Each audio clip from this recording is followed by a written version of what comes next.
Welcome into episode 72 of the Godly Young Men podcast. Today we are talking about mediocrity.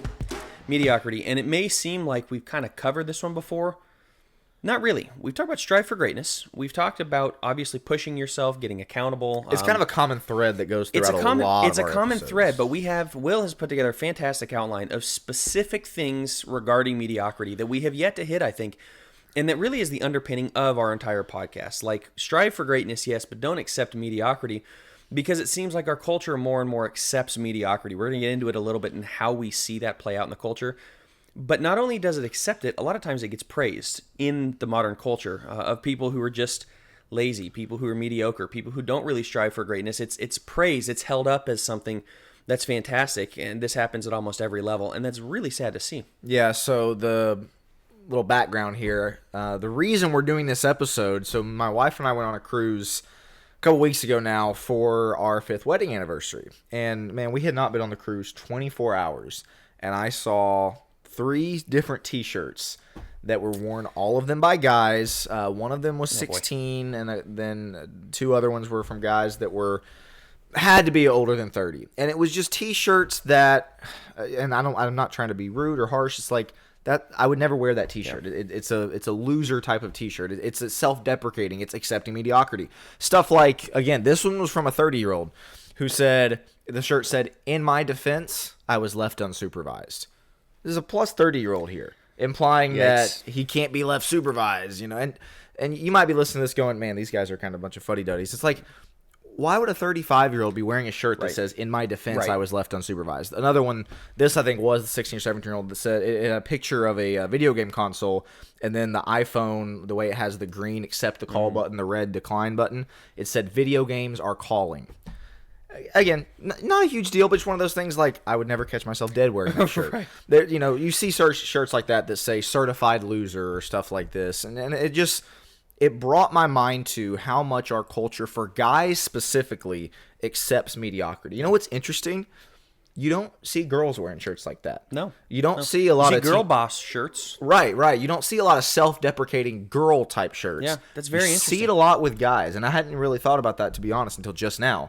But it's like you don't really see a lot of girls wearing shirts like that. But for guys, we're fine accepting mediocrity. We're fine self-deprecating on T-shirts that say, "In my defense, I was left unsupervised." And if the joke is against the woman, it's poor taste. You don't do that, right? Yeah. But if the joke is against the guy, it's hilarious. It's hilarious. Yeah, that's just like guys. Hold on a second. There is that level of, once again, there's nothing wrong with a shirt per se, but it's accepting mediocrity. It's like, it's the Ron Swanson, "Son, people can see you." Do you really want to be seen in those type of T-shirts? And this goes back to the point that I was getting at, and you know what you have on the outline as we get into it is, with our culture accepting this, we are seeing this in various aspects of our life, and we see this, I would say, every day on the social media level. A big one is adulting. "Well, no thanks, I can't adult today." Those type of phrases, right? "I'm adulting because you did your laundry." When you're like 27 years old. Yeah. Right, you're supposed to get a cookie for this or something. Like, you're not 5. You're right. What is this about adulting? That's something that I think the millennials have come up with, and it's a cutesy way of like, wow, I'm getting things done today. People back in like 1930, you had like 10-year-olds doing that stuff that were adulting, if that's what we're going to go off of.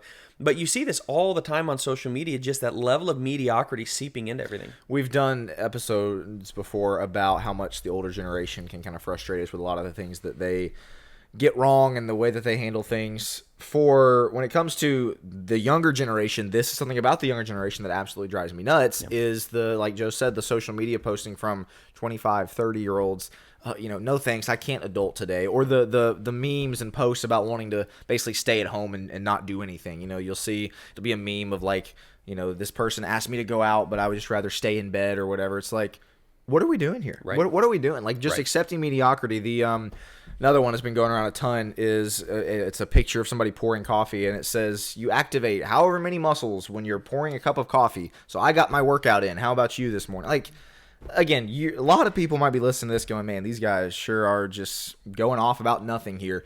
It's a microcosm of this bigger problem that we see across society, and once again with godly young men, specifically with guys, is just this constant acceptance of mediocrity. But it's played out, this is why we're starting here, it's played out on social media where we can put this stuff out there and get a few laughs, maybe get a few likes, maybe get a few comments. It's like, what is that accomplishing other than making people take you less seriously? You think about you could say it's jokes, but you think about jokes that are at the expense of somebody else.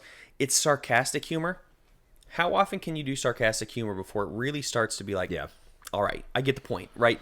There's a level of truth in this, and so you go, what's the big deal? Because there's a level of truth in this. If you're willing to wear that T-shirt, if you're posting about these things on social media, well, it's just a joke. Can't you guys just have a little fun, lighten up? If we make a joke consistently enough, especially if it's a cutting joke or whatever it is, people go, all right. Clearly, you're trying to drive home a point. It's the same thing we're getting at here. Are these jokes? Sure, but you see these guys, and you see it with preachers on Facebook, and you see with others where they're the constant butt of the joke, or they're constantly like joking about XYZ, about, their pink sport coats and just goofy stuff. And like, are we supposed to take you seriously, right? We want to be taken seriously, but they're striving for mediocrity in basically every area, it seems like, of their life, where they're not really, they make jokes about going to the gym, as you talked about, they make jokes about adulting. On social media, everybody can see you. You have hundreds or thousands of people who are able to see what you're putting out. Is that the way you want to present yourself to the world? That I'm just a guy who jokes about trying to get better at life, but not really, ha ha ha, I'm pouring my cup of coffee, that's my gym for the day. Or the donut or fitness pizza in my mouth, right? Look, we can all laugh at those jokes, but if you're the guy consistently making those jokes, you do have to think about, am I accepting mediocrity in my life, or am I making those jokes as a way to kind of buffer myself from actually having to care, actually having to try? It's a great point. I mean, think about what this has done to our brains. It's conditioned us to where when we do see somebody who is actually striving for greatness, somebody who's not accepting mediocrity, somebody who's not posting that garbage on Facebook, somebody who maybe is confidently saying, I want to be this and this is what I'm good at, or whatever, again, striving for something more, how do people view that? Oh, yikes! That's kind of arrogant, aren't you? Or that's a little weird. Like you're the exception if you're going to do that. It's normal for everybody to make fun of themselves and to accept mediocrity and all these things. That's how it's conditioned our brain, is to look at the people who actually do strive for greatness as like, okay, we're not going to be one of those weird people that actually try at things. We're going to go the other way. So that's on the everyday social media level. Joe, let's talk about, so what we're doing, just to clear it up, is we're trying to go through where we see this kind of in everyday life. The T-shirts is one example. The social media, just kind of everyday life is another example. Did you have something else you wanted to bring up real quick? The academic corporate level would be the next thing. So again, in academics and then in the workplace, you see this a lot. The first example that I have is our ACT and SAT scores across the United States have been plummeting now for precipitously dropping at least a decade, probably more. I don't have the exact years in front of me, but at least 10 plus years that they've just been consistently dropping. So guess what they've done to the ACT and the SAT in the last 5 years? Made it easier. Dumbed it down. They watered the test down, made it a little easier. It's not really helping the scores, but that's another example of like, oh man, our kids are failing our tests. What should we do? Well, let's make the test easier. Acceptance and obviously mediocrity. we can't ask them for more. We can't ask them to step up. Let's just bring it down to their level. Right. So everybody starts passing. There's funding involved and everything else with everybody passing. But it's mediocrity. You look at the other aspects of life, even the Marines, like they are taking things that were set, the bar was set up here, and they're having to lower it and lower it and lower it. And partially this is, it's not popular, but the women going in the Marines, they cannot do the same things. The same thing with firefighters and things like that. The women aren't going to be able to carry the 300-pound guy out of the burning house. It's just not going to happen. So they do have to lower the test a little bit, but that also means the tests get lowered for guys. Well, I'll tell you what, I don't really want the Marine, or I don't want the cop, or I don't want the firefighter who can't even lift like 20-pound bag of rice carrying me out. I want the top of the top. I want the elite. I want the best guy that's going to be there to help me in this situation. And you'd want that for anything. You want the best guy helping you out at the grocery store. You want the best guy helping you out building your house. You want the best. When you not accept, the most mediocre. Correct. When you accept mediocrity, you're not the best, and you're not even close to the best. You don't really even care. Or you go, well, hey, I passed. Yeah, you passed an SAT that used to be 2 times harder than it was. But are we supposed to applaud this because we've accepted mediocrity and you passed the base level? It's like the kids that would come home. Hey, I got a C. It's a passing grade. Why? C's get degrees. There's another one. C's get degrees. Like, this is, and you go all the way to, there's a bunch of those that I won't get into of the B's get, and anyway. But yeah, it is horrible when you think about how much people are willing to give their report cards and go, wow, I passed. It's a passing grade. Why not, once again, strive for greatness? Why accept the mediocrity of a C or a D grade when you go, hey, I just needed to pass the class? Yeah, you needed to pass the class, but you also needed to learn as much as you could have, and you also needed to apply yourself and push as much as possible. And let's be honest, if you're in public school, especially in public school, it is dumbed down so much that at this point, if you can't get an A or a B, you're probably not trying all that hard. And that sounds really mean to say, but it just is what it is. When you're applying yourself, for the most part, this was different in college and things like that, for the most part, you're going to get a very high score. But when you accept mediocrity, who cares? Right. Another example would be using artificial intelligence, using AI rather than actually thinking. What are kids kind of tempted to do, and a lot of kids are doing? I'll just have AI write my paper for me. I'll just have AI do these things. And I know they're coming out with software to try to figure out, what is AI, what is artificially generated, and what is not. But still, I mean, kids are going to be doing that rather than actually, like you were talking about, rather than actually trying in school and academics. What about, this is more in the corporate realm, disincentivizing capitalism? I know you're big about talking about this, so I'll hand it over to you here in just a second. But, capitalism, obviously, if you try really hard, you're going to make a lot of money, you're going to add value to society, and you're going to be kind of at the top. If you don't try really hard, you're not going to be at the top. That's kind of obviously a very paraphrased version of capitalism. Guess what schools and guess what society is really trying to paint as bad? Capitalism. Why? Because it pushes people to strive for greatness. It pushes people. The mediocre don't thrive under capitalism. The mediocre just stay mediocre. They don't make a lot of money. They don't make their mark on society, anything like that. So guess what society's doing? Disincentivizing capitalism. Well, they push to socialism, where basically nobody thrives, but everybody is forced to be mediocre. Same. Yeah, exactly. Everybody's forced to be mediocre. Because if anybody rises above, that automatically excludes the guy who's not rising above. That automatically looks down on that guy. We can't have anybody look down upon. Why? We're not, as Christians, we're not to look down on people in any way in terms of an arrogant way, but we are to strive for greatness where there will naturally be a difference between this person and this person. The just wretched person off the street that's doing drugs and prostitution and everything else, you as a Christian ought to look different. That doesn't make you better in terms of you have more value than them, like in the eyes of God, but at the same time, there ought to be a stark contrast. Yeah. And that's very much what we're getting at here is in a system that is really pushing socialism, there is no stark contrast because everybody is the same. Capitalism is where you start to have that, and that's a beautiful thing that we as young men ought to be striving for. We probably should do an episode, actually. We probably should. Specifically on why capitalism is good, because so many people are turning away from it. Crony capitalism, look, we're going to get people in the comments, like, you can debate us. Crony capitalism, where it's, very much set up to benefit kind of the upper echelon from the corporations and the vaccines and, makers and things like that, not as good. Capitalism itself, though, is where mediocrity goes to die. Because if you really, you have to have a American desire dream. to excel. Exactly. It's the American dream. If I push myself hard enough, if I get up early enough, and if I really apply myself, I can go far in life. Do you know why everybody in the world wants to come to America? Because we're one of the only places that does that. Right. You don't see a whole lot of people leave in America so they can go to India to excel. It just doesn't happen. They can go to China to excel. No, they come here because they realize there's the ability to excel, and that's what we're calling every one of the godly young men to do. And this is why the guy who is just content with his 35-hour-a-week job comes home and sits on the couch and watches Netflix or watches his TV show for 4 or 5 hours, or goes and hangs out with his buddies, plays video games, whatever, is not going to thrive under capitalism. Like, you have to be willing to work harder than everybody else, work some Saturdays, and then really, put in the time, maybe work some overtime, maybe really think outside the box and start your own business and actually take some risk, and all these things that we've kind of talked about before on the Godly Young Men podcast.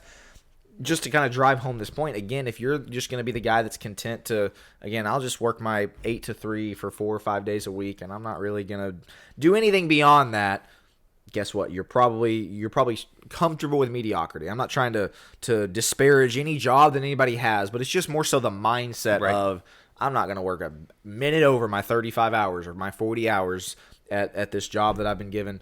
And so that would be in the academic corporate level of how we see this mediocrity. Let's talk about on the personal level, like kind of an individual level. This might be where we see it the most. Right. And so what we see, again, we're going to focus mainly on guys here. Just going to call it like we see it. We see a lot of overweight, a lot of low testosterone, a lot of spineless men. All three of those things are correlated. All three of those things go together. Not having any self-control over what you eat, no self-control over your exercise, not hitting the gym. Again, just leads to low testosterone. Studies have proved that, which that also then leads to not having kind of backbone. You can't stand up for yourself. You're not going to stand up for anything else. You can't really stand for truth. This is a really big deal, but nobody's willing to call this out because it's like, why? Oh, because we're accepting mediocrity. Yeah. I would say the base level Bible knowledge is kind of the second way you see it on the personal level. So Yeah. I could go on and on about the first one. Figured you could, yeah. But I'll move on to the next one, just because I do think that when you accept mediocrity, this is how you have a wife that ends up ruling the house, is because when the wife doesn't accept mediocrity and the guy does, she drives the train in a lot of ways. This is, as you correctly pointed out, I think that's such a good point. At the beginning, all the girl boss t-shirts and all of the t-shirts that are, talking about how great women can be, or the slogans or the online presence that you see on social media, like, we're never disparaging of them. They're not really supposed to accept mediocrity. They're supposed to excel. They're going to be the leaders. They're going to be the CEOs. They're going to be the XYZ, the scientists. Woo, and big claps and everything else for the women that are going to go do it. And if the guy ends up working his job at McDonald's for the rest of his life, I guess, you know what I mean? Like, we're not pushed in that area. And so when we get to this personal level, that is how you end up with spineless men, is they've been told since they were kids, you pretty much don't matter. Your sister's probably going to go real far in life. She's the one that's going to be the CEO. You're just going to be kind of goofy and do your own exactly. thing, yeah. You'll be doing cake stands in college and all the college stuff because that's just, that's the best time in life. No, absolutely not. We don't accept the mediocrity of the spineless man and just being overweight because you're not controlling yourself and things like that. But also to the Bible knowledge level, how many guys accept mediocrity? I know enough. Well, I show up to church. It's fine. I know the basic stories and I can give those to my kids. There's a difference between knowing Noah or Moses or Jesus and really digging into God's word to understand what does it have to say. You want to be the guy that in church, people look to you and go, okay, well, what do you think about this? Right. This biblical thing, and you have something to say. And you want your knowledge to keep growing. Exactly. Like, you want to learn more and get closer to God and just gain more knowledge. Right. Just staying at the same level is what we're talking about when we're talking about mediocrity. Yeah, exactly. So Bible knowledge, we see this a lot with people just because I think they're not really told to be called to something higher. Like, hey, if you show up to church and show up to your Bible classes, I guess that's good. So that base level. You have on here as well, the next one, the lives revolve around the latest dopamine hit. And once again, another great point of like, this is where video games come in. This is where porn comes in for a lot of young men. Junk food. This dopamine, this chemical in your brain, it is the feel-good high, like, woo, that's great. We want to pump ourselves full of dopamine, and then we go low, and then we come up, and then we go low, and our lives look a lot like this. And I probably should have brought this point in now, but that's why the guys that just want to work their 35, 40-hour week job, just so I can get to my dopamine hit, just so I can get to what I really, really want to do, which, again, far too often is in front of a screen or, is junk food or whatever. Or living for the weekend, Right. That's kind of what I'm getting at here when I put this on here, is that they're not really purposeful in their work. They're not really purposeful in their relationships because those things take more time to have the, I guess would be endorphins for that, but like the dopamine hit is instant, and you can get it when you get that bowl of ice cream or the Doritos or whatever it is, or when you're watching your show. Working really hard, finding purpose in your work, really establishing relationships with friends, and even learning new things, reading books, all the things, of course, that we're big on. Not quite the dopamine hit. Studying your Bible would be another one. And so they're going to choose the dopamine hit because that's what their lives revolve around. And it's an addiction. Scrolling TikTok, all these things. It's an addiction that is very scary for young men to have. Yeah, I don't know. I was thinking as you were talking about with the revolving around the dopamine hit, and something that I had said of living for the weekend, I've seen this in myself a lot, where if you're not super intentional about life, and if you're not finding purpose in the Bible study, in hitting the gym, and you're just doing that kind of like, I guess I'm supposed to, that's what leads to the mediocrity, because you won't do it for very long if you're not finding purpose, if you're not finding value. You will just be living for the weekend. You will just be going through and living for that latest dopamine. I can't wait to get home, kick my shoes off, and get in front of Netflix. Like, I'll do my work, to your point. It's not that you quit work. It's not like you're completely lazy and don't do anything, but you're not finding purpose in work. You're not finding value in the work that God's placed in front of you. And we see from Adam from the very beginning, he's given work to do in the garden. That's a good thing. That's pre-fall. We ought to find value and purpose and fulfillment and everything that we're looking for in work itself. But how many mediocre people don't give a care about any of that stuff just so they can go home and have, like you said, their bowl of ice cream in front of Netflix? That's the mediocre thing. I'm not saying you can't do that. Look, that can be a lot of fun. We're not saying that you can never do it. We're saying if that's what you're living for, a lot of times that's the mediocre thing to live for, because you will find yourself cutting out on the gym and not eating healthy and things like that. Because not doing the things that are difficult. Correct. Yeah. Because why should I? Well, you should, because first off, you can. God has given you the ability to do it. And God's called us to something higher than just wasting our life away in front of Netflix. I would say I love your intentionality point, and we're kind of going off on this point about the dopamine hit. We've got a few other things we want to talk about that we're going to have to probably hurry through. But you said be intentional. I want to encourage you, golly young men, on this note. You have to be intentional with every single year of your life. Be intentional with every single month. Be intentional with every single week, every single day, every single hour. Yeah. You have to be intentional with it. I mean, literally decide, okay, I've got to get these things done this week. What days am I going to get those done? Okay, I decided this day. Okay, what hours am I going to get that done? Yeah. And when you do that, the really nice thing is, again, if you do it throughout the week, I'm gonna spend 2 hours on Tuesday night. That's gonna be my Netflix night, or that's gonna be my, if you're a sports player, I'm gonna watch sports that night, or whatever it is. We're not saying you can't ever do anything fun or anything that has a dopamine hit, but the problem is because there's no intentionality behind it for a lot of guys. That's what they revert to every single night, or every single time they have free time. Is because like, oh, I got stuff to do, but I'll get to that later. I'll get to this. I'll get to that. These are the types of guys who don't mow their yard, let their yard look disastrous. These are the types of guys who never do any kind of improvements on their house. These are the types of guys who, again, just don't really go anywhere in life. And those are kind of maybe stupid examples, but like they never get the job promotion. They never, again, just advance. Why? Because, they're not intentional. They're not purposeful with their hours, their days, their weeks, their months. They're not moving anywhere. They're just kind of on a treadmill, and not an actual treadmill, which they probably should be. They're on a, metaphorical treadmill of just, working my job, staying in the same place, making the, getting to pay the bills. That's great. Don't get me wrong. But again, if they're not intentional, you're going to find that your hours get wasted. I'm sure we've talked about this a ton. If we're not intentional with our hours of not working, or just hours in general, we could waste them doing who knows what. But that's why you have to be purposeful with it. We've gotten to the point that we do, I think you've done this, and I'm starting to do things like this on our Google Calendar, put in family time, and like, what are we hour supposed by to do? hour. Hour by hour. We are, and wow, that's crazy. You can lose yourself in work. You and I have both done this very, very poorly. I've done what we've talked about previously, which is you lose yourself in, I've never been a video game guy, but like just stupid stuff, mindlessly scrolling Twitter and who knows what, right? There's Watching always YouTube sports videos. on, yeah. There's always sports. There's always something else to watch.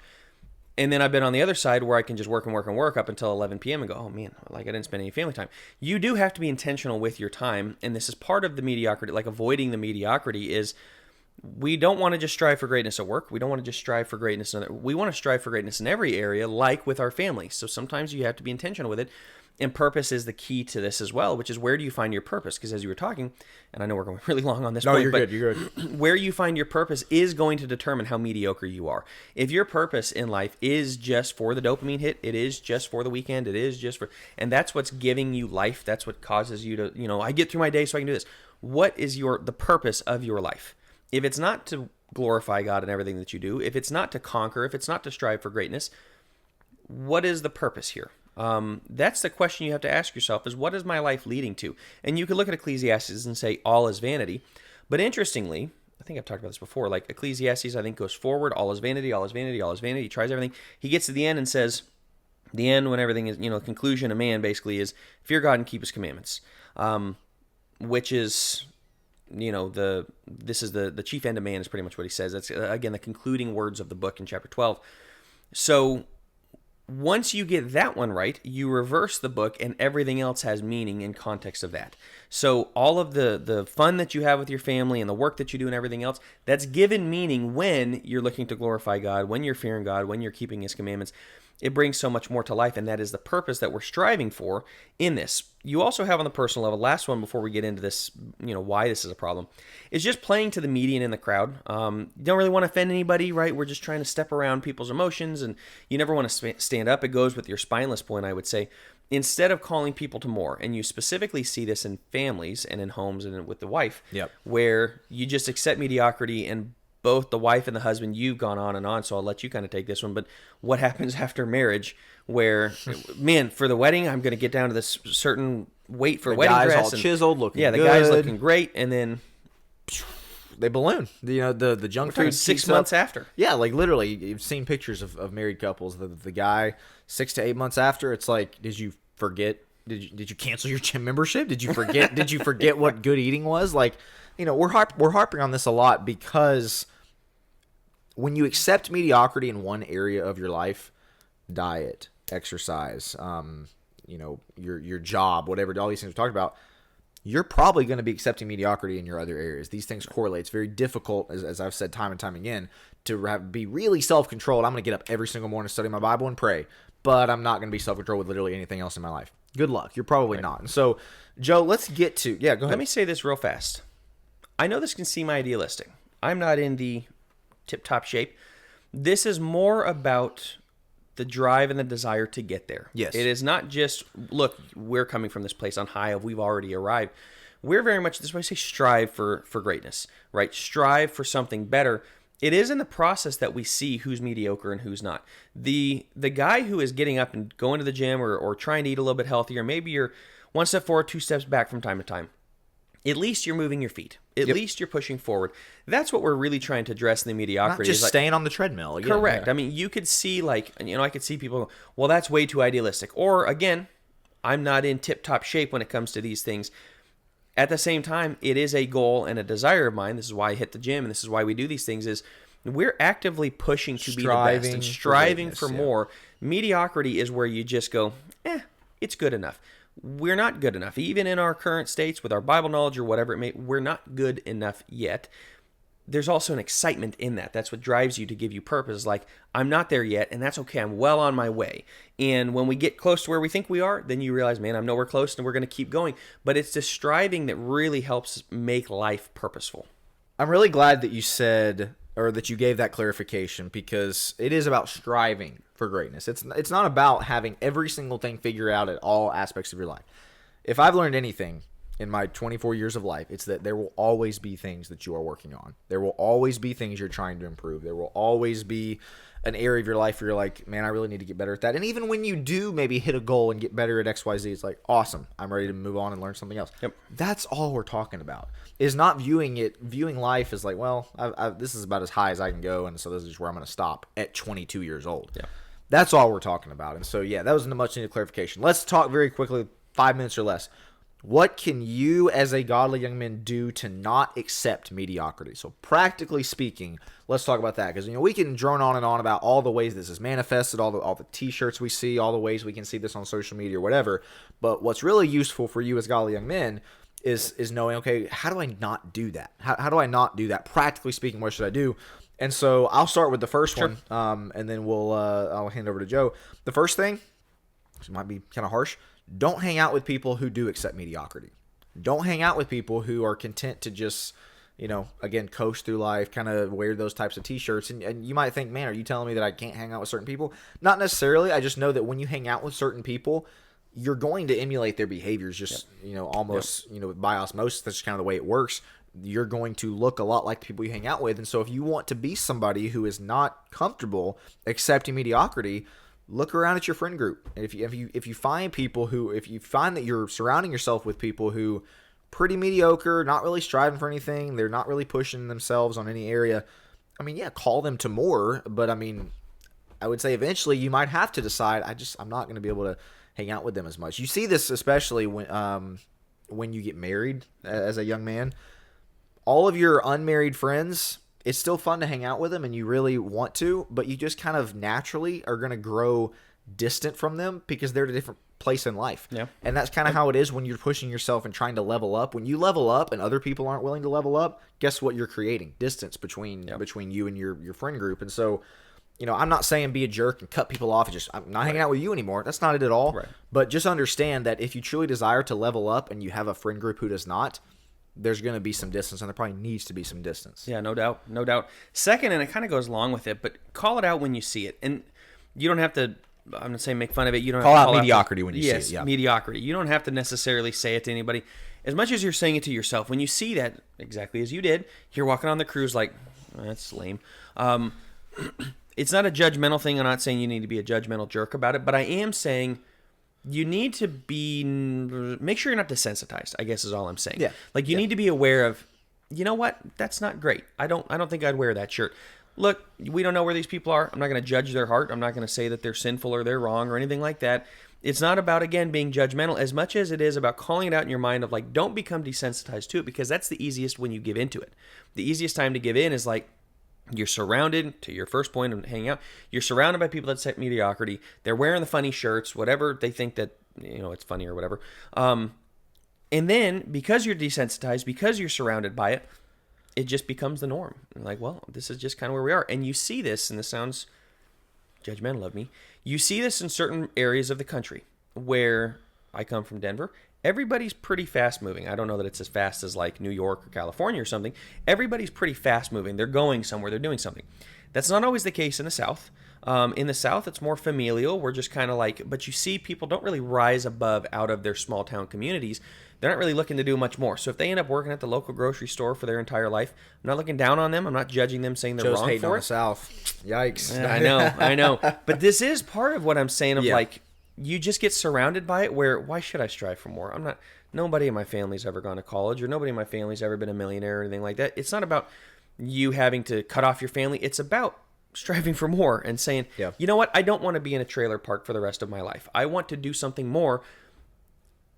I'm sounding probably like a huge jerk in saying this, but that is what I'm talking about when I'm saying calling it out and going, I don't want that. I want something being more. Able to identify and it. being able to identify it and not become desensitized to it. Yeah, that's very good. Number 3, I would say, just because we don't have a ton of time, otherwise I'd comment on that. Number 3, I would say, just don't think of yourself as mediocre. When we're talking about how do you not accept mediocrity, don't think of yourself in that way. Why? To Joe's point earlier, why do people wear those types of shirts? Because they kind of think of themselves in that way.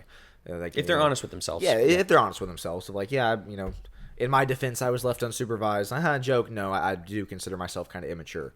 So don't think of yourself as mediocre. Don't think of yourself as somebody who, man, I could never do that. I could never. Don't do that. And then tied to this, it would be, I'll go ahead and just do the next one real quick because this is tied to it. Very simply, don't share self-deprecating stuff on social media. I see this a lot with 35 to 45-year-old dads that'll just share this stuff as a joke. And it's like, again, having fun, whatever. That might be their type of humor.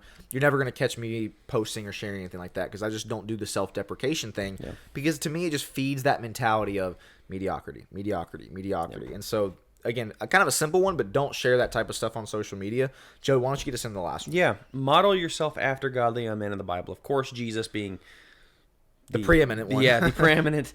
But you're looking at David. You're looking at Daniel. You're looking at guys Joshua, Yeah, Joshua. Name a part of their life where they were, I suppose with David, a little mediocre. He's less than mediocre in some ways. But for the most part, he's fighting off bears. He's fighting off lions. He's fighting off giants. Like Daniel is saying no to all the cushy food. And he's going, no, we're going to drink water and we're going to eat vegetables. Joshua's not siding with the 10 spies. They're like, no, I really don't think we can take the promise. Yeah, exactly. Joshua's like, man, forget that. Let's go. Think about the peer pressure of everybody's come back going, guys, we just can't do this. And he's like, him and Caleb are like. And based on the math, Joshua's probably one of the younger ones as well. Yeah. So you look at the disciples. They're willing to leave everything and to follow Jesus.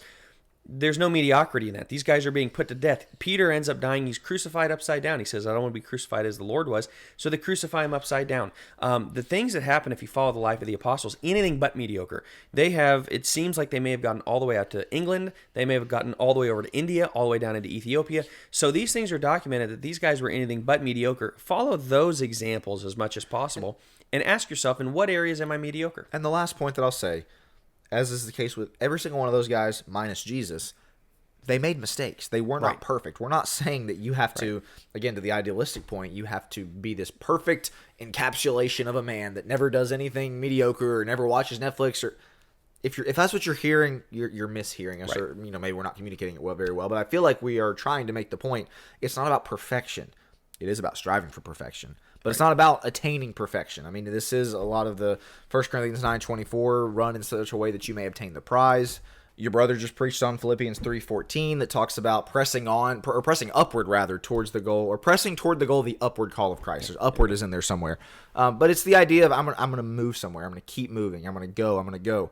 And so, yeah, that's all that I would say to close is it's not about perfection, but it is about striving for greatness. And so in each one of these areas, as far as what can you personally do to not accept mediocrity, run through them one more time. Don't hang out with people who do. Call mediocrity out when you see it. Don't think of yourself as mediocre. Don't share the self-deprecating stuff. Don't wear the t-shirts, that kind of thing. And then just model yourself after godly young men of the Bible. Joe, do you have anything else to add as we get ready to wrap? No. Okay. Well, very much appreciate everybody who has tuned in, either watching on YouTube or listening on your favorite podcast app. This has been episode 72 of the Godly Young Men podcast. We will be back next week. Thank you so much for watching and listening.